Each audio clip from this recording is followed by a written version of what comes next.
Tough week. The whole week was challenging. You guys know that, get that. Really proud of our team.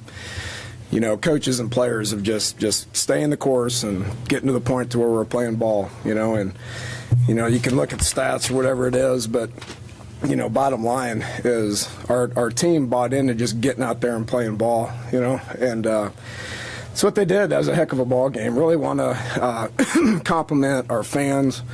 Thought they did a phenomenal job. There's obviously a lot of talk about people giving up on this team, and we're going to get blown out no matter what it was. But didn't sense that out there on that on Mountaineer Field. The fans were as good as I've seen them, and kudos to them.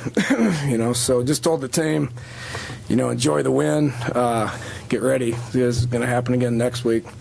We get to enjoy this one here for about 12 hours, and then we got to get back to work, play another undefeated top 10 team.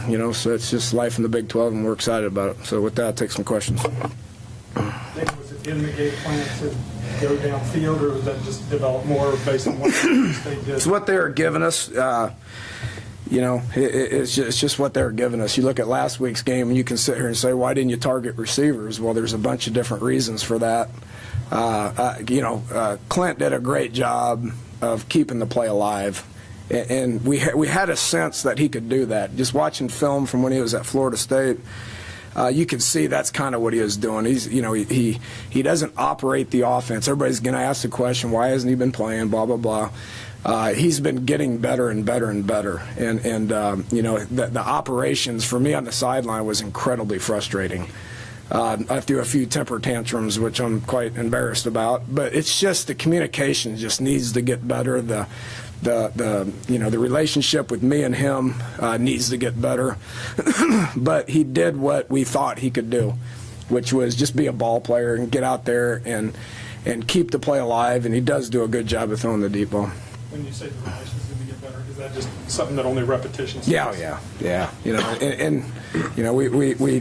can sit here and say, you needed to rep him more or whatever, but we've been trying to win football games here too. So just really proud of him. He's tough. He's what we thought he was. He's tough. He's smart. He doesn't get rattled. He just gets out there and plays ball. But from an operations standpoint, that's gonna be tough on me. I mean, it was tough. Oklahoma State's got a great defense. They haven't given up very many points. I mean, there's a lot of those guys that have been there for 3 and 4 years that play well.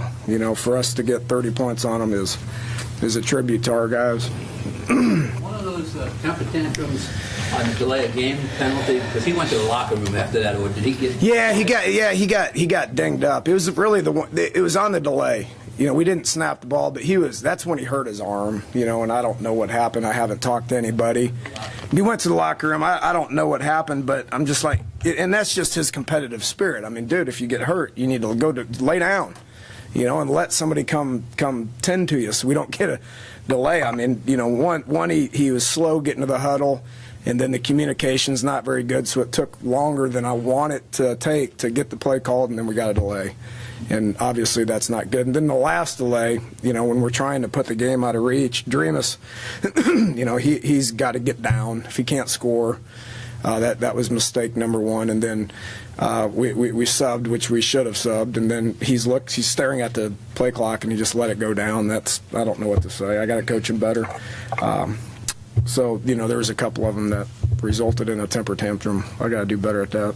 You think all the changes all the changes that you made, do you think the shakeup may have helped spur along this? Yeah, considering we actually scored points and had a few first downs. I think it probably did. And again, we don't know how guys are going to develop and how guys are going to respond to situations until we put them in those situations. And we're playing with so many new guys, and there are some things that happened that hadn't happened in the past. So that's improvement. We got to continue to improve. I was asked this a bunch last week. Is this a gauge? Is the Maryland game a gauge for where you're at? Well, it is game 4, but it's not game 5. So offensively, we're going to keep playing. We're going to keep getting better. If that means changing people around, then we will. Dana, do you have Were a lot of your questions about your defense answered today?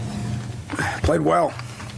Golly, they played well. They created turnovers. They stuck people. They made plays in key situations. They set up scores.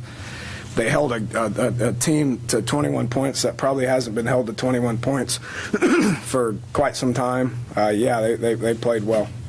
They played really well. We played really well defensively. We played okay offensively. Special teams, we got issues we got to get sorted out.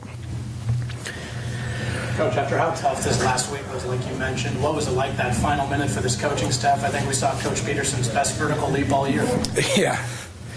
Yeah, a lot of, there's been a bunch of emotions here in the last week, as you guys can, probably, figure out. I mean, disappointment, embarrassment, you can go down the list, but they kept working. Obviously, our kids kept working. We had the best week of practice we've had all year. I thought our prep was good.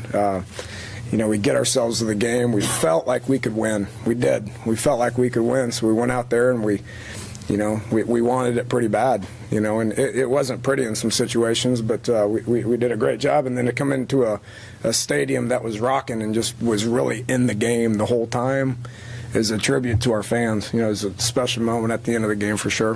How important was the interception for a touchdown? Yeah, it was huge.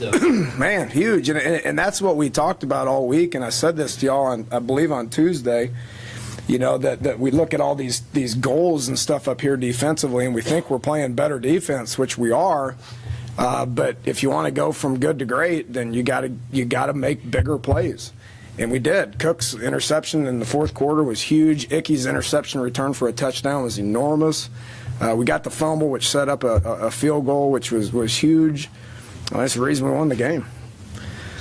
I don't want to call them great yet, but they improved. I'm really proud of Coach Patterson and the defensive staff and what they've been able to do. They've been getting better each week. Did you feel after last week, when it seemed like no break went your way at any time, that almost everything went your way today? I mean, Yeah, and I addressed that with them too. Everybody's like, you got no breaks, Well, this is how breaks work. I mean, if you play with a tremendous amount of effort and you try really hard, and that's what we talked about on all three sides of the ball. Maryland played with more effort and they strained harder than we did, okay? And they got breaks because of it. That's not a coincidence, okay? And so then I really felt like our guys played harder than they've played with more effort. They strained their bodies hard. We prepared hard. And then if you do all that, then the breaks will come. Okay. Thanks, Coach. Thank you, fellas.